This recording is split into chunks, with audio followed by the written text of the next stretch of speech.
Welsh Lesson 31C, Beginner-1 Sylfaenol, Taithgwion, Pennod 17.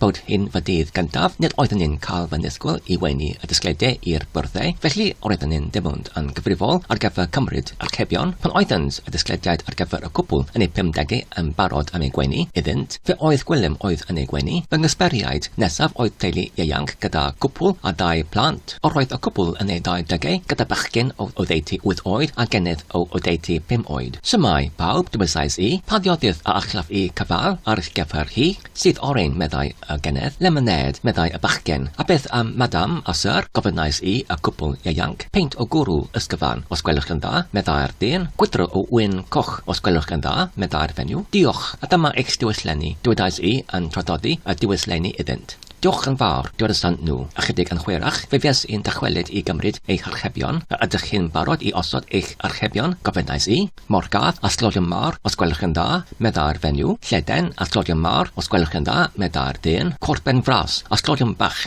os gwelwch yn dda, meddai'r uneth, keg ddi a slodion bach, os gwelwch yn dda, meddai'r bachgen. Gyda ffys stwnch, gofynnais I, os gwelwch yn dda, diwedd y sant nhw,